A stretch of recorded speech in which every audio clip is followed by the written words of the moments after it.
تنبله نجلۍ او خواري کښه نجلۍ. په یو لرې کلي کې یو کور و. په هغه کور کې یو خاوند او میرمن یې ژوند کاوه. هغوی دواړه له خپلو مخکینیو ودونو نه یوه لور درلوده. میرمنې یې خپلې لور سره ډېره مینه درلوده. خپلې لور ته به یې نوې جامې ورکولې او هیڅ کار به یې پرې نه کاوه. نو ځکه د هغې لور ډېره تنبله مخته شوه. ټوله ورځ به یې پرته له دې چې د ځان ستاینه وکړي بل هیڅ کار یې نه درلود. خو بل لورې ته به هغې له خپلې میرنۍ لور سره ډېر بد چلند کاوه. دلته ولې ناسته یې؟ پاسه او کور پاکه جلۍ. خو مورې ما خو همدا اوس کور پاکه.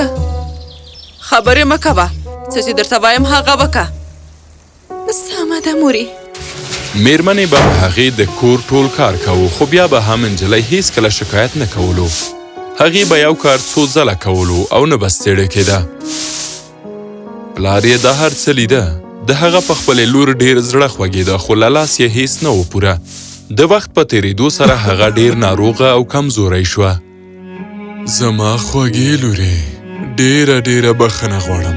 ما تا ته هیڅ سم نشو درکړی. نه پلاره، بخښنه مه غواړه. تاسو ټول عمر زما پام ساتلی او ما ته مو مینه راکړې. اوس زما وار ده چې په تاسو پام وکم. زه به کار وکم او ډېرې پیسې به ترلاسه کم. پوهېږم چې اوس موږ له سخت وخت نه تېرېږو، خو دا وخت به هم تېر شي. میرمنې یې په پټه دا هر څه اورېدل. دا فکر ولې ما نه و کړی. زه باید هغه کومې شتمنې کورنۍ ته ولېږم چې کار ورسره وکړي. د کار لپاره به یې لرې چیرته ولېږم او هغه څه چې ترلاسه کوي هغه به زما وي. زه او زما لور به بیا هغسې ژوند ولرو څرنګه چې مې تل هیله درلوده. ته رښتیا وایي. ته پوهېږې چې ستا پلار ډېری وخت ناروغه وي او په کور کې نور لګښتونه هم دي. ته ولې له کومې شتمنې کورنۍ سره کار نه کوي؟ ته یوه ښه خدمتګاره کیدی شي. تا څنګه جرأت وکړ؟ ته خپله لور ولې نه لېږې؟ ما ته ووایه. ما به لېږلې وه، خو ته خو پوهېږې چې هغه تل د خپلو ښایسته لاسونو او وړو پښو په اړه پرېښانه وي. که چیرې کار وکړي هغه به خپل ښایست له لاسه ورکړي او هسې هم ستا لور دومره ښکلې نه ده. که چیرې هغه کار ته لاړه شي نو کوم تاوان نه لري. خانو خبره ختمه ده. سبا سهار نه به ته له کومې شتمنې کورنۍ سره د کار کولو په لټه کې وځې. اوه، هغه د ښایست په اړه څه پوهېږي؟ لور جانې، ته کار کولو ته هیڅ اړتیا نه لرې. نه پلار جانه، زه کار کول غواړم. د کارونو په غفلت کولو سره څه لاسته نشو راوړی. پرېښانه کېږم. تاسو زما ډېره خبره نه کړې. یو ورځ به زه د خپلو کوښښونو بدل ترلاسه کړم. په سبا سهار نجلۍ د تګ لپاره چمتو او غوښتل یې چې ځان ته له کومې شتمنې کورنۍ سره د خدمتګارې په توګه کار ومومي. د هغې میرنۍ مور هغې ته د سفر لپاره حتی لږ خواړه او اوبه هم ورنه کړې، خو په هغې بده ونه لګېده. په خپل ځان ډېر پام کوه لورې، او په یاد ولره چې هیڅکله کوم مرسته غوښتونکي ته مه وایه او تل زیار باسه. هر څه چې کوې په پوره زړه سره یې وکړه. پوه شوې زما لورې؟ سمه ده پلار جانه، زه به یې په یاد ولرم. او لور یې لاړه. له یوې غونډۍ او بلې غونډۍ تېرېده، خو څه یې ونه موندل. ورځې روانه وه، خو هیڅوک یې ونه لیدل. خو د هر څه سره سره هم خپله هیله یې له لاسه ورنه کړه. د خپل پلار وینا د هغې په یاد وه. هیڅکله کوم مرسته غوښتونکي ته مه وایه لورې، او تل زیار باسه. هر څه چې کوې په پوره زړه سره یې کوه لورې. اوس مهال باید کار موندلو ته توجه وکم. دا هغه څه دی چې باید ترسره کم او په پوره زړه سره یې ترسره کوم. پروا نه کوي چې څومره موده نیسي، زه باید هیله له لاسه ورنه کړم. لږ څه مخکې هغه له یوې خبرې کوونکې ونې سره مخ شوه چې ډېره وچه شوې وه. سلام نجلۍ، ښکاري چیرته په لاره یې؟ آیا له ما سره زما د وچو ښاخونو په لرې کولو کې مرسته کوې؟ زه به د دې احسان بدل بیرته درکړم. اوه، پروا نه کوي. نجلۍ ونې ته وختله او د ونې ټول وچ ښاخونه یې په خپلو لاسونو سره مات کړل. هغه تر هغې پورې ونه درېده تر څو چې ونه په بشپړه توګه له وچو ښاخونو څخه پاکه او د نویو پاڼو او میوو راشنه کولو لپاره چمتو نه شوه. ونې له هغې نه مننه وکړه او نجلۍ مخکې لاړه. لږ څه مخکې هغه د انګورو یو مړاوی تاک ولید. تاک سره نږدې یوه بیلچه هم وه. تاک انجلۍ ته په وینا شو. سلام، آیا کولی شې زما جارړو سره نږدې قلبه وکړئ؟ زه به دې د دې سان بدل بیرته درکړم. انجلۍ بیلچه راواخیسته او په قلبه کولو یې پیل وکړ او تر هغه یې قلبه وکړه چې لاسونه یې تڼاکې شول. ستا لاسونه به ډېر درد کوي که نه؟ او پروا نه کوي، بیرته به جوړ شي. ستا مرستې ته اړتیا وه او ما باید در سره کړې وه.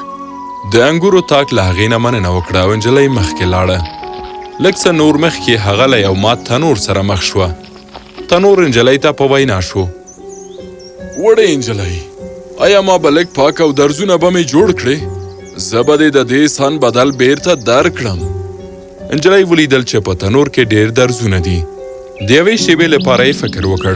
له هغه وروسته یې لږه خټه راوړه او په خپلو پښو سره یې ګډه کړه. له هغه وروسته هغې د خټې په مرسته د تنور ټول درزونه پټ کړل. تنور لکه نوی داسې ښکارېده. ډېره مننه، خو ستا لاسونه او پښې خیرنې شوې. کومه خبره نه ده، لږې اوبو سره به پاکې کړم. تا ته د مرستې اړتیا وه نو ما باید در سره کړې وای. انجلۍ مخکې لاړه او لږ مخکې هغه له یو مات شوي کوهي سره مخ شوه. کوهی هغه ته په وینا شو. سلام، آیا کولی شي دا ناپاکه اوبه له ما نه وباسي او ما پاکه کړي؟ زه به د دې احسان بدل بیرته درکړم. انجلۍ ټولې ناپاکې اوبه له کوهۍ څخه راویستلې او کوهۍ په سمه توګه پاک کړو. ستا جامې خو ټولې خرابې شوي. پروا نه کوي، تا ته د مرستې اړتیا وه نو ما باید در سره مرسته کړې وای. کوهي له انجلۍ نه مننه وکړه او انجلۍ مخکې لاړه. لږ مخکې هغه یو وړوکی ښکلی غږ واورېد. هغه یو سپی و. سپي لوی ویښتان درلودل چې په خټو ککړ و. آیا ویښتان به مې لنډ او په سیند کې به مې ولامبوې؟ زه به دې د دې سان بدل بیرته درکړم. انجلۍ همداسې وکړل. سپی هم اوس خوشحاله او روغ ښکارېدو. هغه له انجلۍ نه مننه وکړه. انجلۍ هم ځان په سیند کې پاک کړ او مخکې لاړه. لږ څه وروسته تیاره شوه. هغه د یو کور مخې ته راورسېده چیرې چې اوه ښاپیرۍ اوسېدې. وبخئ چې زحمت درکوم، خو بهر تیاره شوه. آیا زه کولی شم شپه دلته تېره کړم؟ ته چېرته روانه یې؟ زه په کار پسې ګرځم. ښه نو داسې ده، نو ته دلته ولې کار نه کوې؟ دلته اووه خونې دي، ته باید هره ورځ 6 خونې پاکې کړې. خو په یاد دې وي چې اوومې خونې ته هېڅکله هم دننه نه شي. او له تاسو نه ډېره مننه، څنګه چې تاسې وایي هغه کوم. او هغې هم هغه شان وکړل. هغه به هره ورځ سهار پاڅېده او ټولې 6 خونې به یې پاکولې. هېڅکله یې اوومې خونې ته ونه کتل. یو کال تیر شو او انجلۍ کافي پیسې ټولې کړې. هغې غوښتل چې بیرته خپل ناروغه پلار ته ورشي. مخکې له دې چې لاړه شي موږ ته دا ووایه چې آیا د اوومې خونې په اړه کنجکاوه نه وي؟ زما پلار ماته ویلي چې تل دې خپله دنده پر مخ بوځه. تر هغه چې ما دلته کار کوو زما دنده دا وه چې ستاسو اطاعت وکړم. موږ ستا له صداقت نه ډېر خوشحاله شو لور جانې، ته ډېره کاریګره یې. راشه ما سره، اوس ستا د انعام وخت دی. ښاپیرۍ هغه اوومې خونې ته بوتله. هلته دننه د سرو او سپینو زرو سکو انبارونه وو. ورشه او په دې زرو ځان واچوه. هر څه چې در پورې ونښل هغه به ستا وي. انجلۍ هم هغه کار وکړ. لومړی هغې د سرو زرو په سکو ځان واچوه او وروسته یې د سپینو زرو. کله چې ودرېده نو لکه د یو ځلانده ستوري په شان ځلېده، ځکه چې ټولې سکې په هغې پورې نښتې وې. هغې له ښاپیریو سره خدای پاماني وکړه او لاړه. کور ته د بیرته راتګ پر مهال هغه سپی وموند. هغه سپی اوس د ویښتانو پر ځای اوږده مروارید درلودل. راشه انجلۍ، ته ما سره په هغه وخت کې مرسته کړې وه. راشه، څومره مروارید چې غواړې وایخله. انجلۍ له خپلو لاسونو، پښو او غاړې څخه مروارید تاو کړل او له سپینه په مننې کولو سره روانه شوه. لږ مخکې هغې هغه کوهی وموند چې پاک کړی یې و. راشه انجلۍ، تا ما سره په هغه وخت کې مرسته کړې وه. راشه اوبه وڅښه او تنده دې ماته کړه. هلته د مسافرو لپاره څو ډولچې ایښودل شوې وې. انجلۍ یوه ډولچه راواخیسته، له اوبو یې ډکه کړه او څومره یې چې زړه غوښتې ویې څښلې. هغې له کوهي څخه مننه وکړه او لاړه. لږ مخکې هغه له تنور سره مخ شوه چې جوړ کړی یې و. راشه نجلۍ، ته ما سره په هغه وخت کې مرسته کړې وه. راشه دا ګرمه ډوډۍ او کیک وخوره.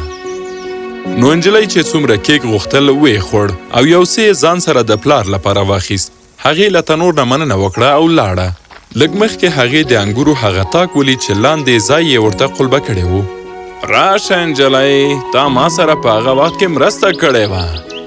راشه د انګورو دا اوبه وڅښه. نجلۍ چې څومره څکلی شو ویې څکل او یو څه یې ځان سره د پلار لپاره واخیست.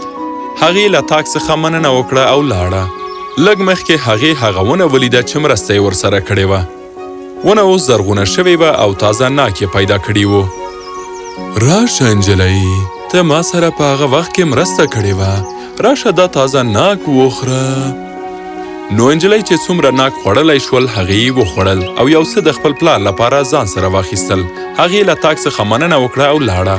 کله چې کور ته ورسېده نو د خپل پلار په لیدو ډیره خوشحاله شوه. هغه نور ناروغه نه و او سترګې په لار د کور مخې ته د هغې لپاره ناست و. هغې ورمنډه کړه او کلکه غاړه یې ورکړه. کله چې مور را ورسېده نو د خاوند له روغتیا او د لور له شتمنتیا څخه ډیره حیرانه شوه. هغه سر تر پښو په سرو زرو او سپینو زرو او نور ډیر څه کې نغښتې وه. مور ته یې له توجه ورکولو پرته هغه او پلار یې کور ته دننه لاړل. میرنۍ مور یې په دې پوه شوه چې د نجلۍ پلار به هغې ته له هغې شتمنۍ هیڅ هم ور نه کړي. نو ژر یې خپله لور راوغوښته او ورته ویل چې لاړی شي او د ځان لپاره کومې شتمنې کورنۍ سره کار وګوري. اوس مې نو خبره واوره، ته باید له هغې نه ډېره شتمني ترلاسه کړې. زه په تا باور لرم. هغې مروارید ترلاسه کړی و، ته به ماته یاقوت راوړې. لور یې ورسره خدای پاماني وکړه او روانه شوه. لا ډیره نه وه تللې چې هغه له یوې وچې ونې سره مخامخ شوه. ونې له هغې وغوښتل چې د هغې وچو خاښونو په لرې کولو سره د هغې مرسته وکړي او په بدل کې به د خپل ښه کار بدل ومومي. آیا ته جدي یې؟ زه به ستا د وچو خاښونو لپاره هیڅ وخت هم خپل ښایسته لاسونه او ښکلی مخ خیرن نه کم. لږ مخکې هغه د انګورو له یو مړاوي تاک سره مخ شوه. تاک ترې غوښتنه وکړه چې د هغې جرړې شاوخوا قلبه وکړي او په بدل کې به د خپل ښه کار بدل ومومي. په دې سور لمر کې زه به ستا د دې وچو جړلو لپاره هیڅ وخت هم خپل ښایسته لاسونه او پښې خیرنې نه کم. پوه شوې؟ لږ مخکې هغه د یو درد شوي تنور سره مخ شوه. تنور ترې غوښتنه وکړه چې د هغه دردونه پټ کړي او په بدل کې به د خپل ښه کار بدل ومومي. زه به هیڅ کلام خپل ښایسته لاسونه او ښکلی مخ خیرن نه کم. لږ مخکې هغه د یو کوهي سره مخ شوه. کوهي ترې غوښتنه وکړه چې که چیرې هغه پاک کړي نو د خپل ښه کار بدل ومومي. ته د اوبو یو کوهي یې، ځان دې خپله پاکه. زه به هیڅ کلام خپل ښایسته لاسونه او پښې خیرنې نه کم. لږ مخکې هغه د یو سپي سره مخ کیږي چې له هغې څخه غواړي چې که چیرې هغه په سیند کې ولامبوي نو د خپل ښه کار بدل ومومي. خو نجلۍ چیغې وهلو سره منډه کوي او وایي چې هیڅکله هم به خپل ښایسته لاسونه او پښې خیرنې نه کړي. لږ څه وروسته هغه د یو کور مخې ته راورسېده او هلته یې د شپې تېرولو غوښتنه وکړه. دا لکه د مخکې په شان د اوو ښاپیریو کور و. ښاپیری هغه ته د یو کال لپاره هلته د اوسېدو اجازه او د شپږو خونو پاکولو کار ورکړ. خو په یاد ولره هیڅ وخت هم ومې خونې ته ور نه شي. نجلۍ ورسره ومنله. هغه به هر سهار پاڅېدله او 6 واړه خونې به یې پاکولې. خو څو ورځې وروسته د هغې کنجکاوي په هغې زوروره شوه او هغه 7مې خونې ته دننه شوه. دننه ډیره تیاره وه او د سرو او سپینو زرو پر ځای خونه له چونګښو او شاتو مچیو څخه ډکه وه. هغه یې دومره وچیچله چې ټول بدن یې تور واوښت. پرته له دې چې هغه ښاپیریو ته صبر وکړي هغه له کور نه وتښتېده. د بیرته راګرځېدو پر مهال هغې هغه سپی ولید چې په مروارید کې نغښتي و. نجلۍ سپي پسې منډه کړه چې یو څو مروارید راونیسي خو سپي ترې وتښتېد. لږ مخکې هغه همغه کوهي ته راورسېده چې له پاکولو یې ډډه کړې وه. کله چې کوهي ته د اوبو څښلو لپاره ورټیټه شوه نو اوبه ښکته لاړې چیرې چې د هغې لاس نه وررسېدو. لږ نور مخکې هغه له هغه تنور سره مخ شوه چې نه یې و جوړ کړی. په تنور کې ګرمه ډوډۍ او کیک و. خو کله یې چې وغوښتل هغه راواخلي اور یې لاس ور وسوځولو. لږ نور مخکې هغه د انګورو هغه تاک ته ورسېده چې د جرړو شاوخوا یې قلبه نه وه ورته کړی. که څه هم هغه نجلۍ ډېرې تږې وه خو د څښلو لپاره هغه تاک څه ور نه کړل. لږ نور مخکې هغې ونې ته ورسېد چې ورسره مرسته نه وه کړې. ونه زرغونه وه او له تازه ناکونو څخه ډکه وه خو کله چې هغې غوښتل ناکې وخوري ونه لوړه شوه. د کور مخې ته د هغې مور سترګې په لار وه چې لور به یې اوس له سرو زرو او یاقوتو سره بیرته کور ته راشي. خو لور یې ټپي او خیرنو جامو کې کور ته بیرته راغله. اوس دې ولیدل؟ ټمبلي هیڅ هم چاته نه ورکوي. یوازې صادق او عاجزه زړه به خپله نام ترلاسه کړي. ستا لپاره په دې کور کې نور هیڅ ځای نشته. لاړه شه له دې کور نه. میرمن او لور یې کور پرېښود. خواري کښې لور له خپل پلار سره پاتې ټول ژوند په خوشحالۍ تیر کړ.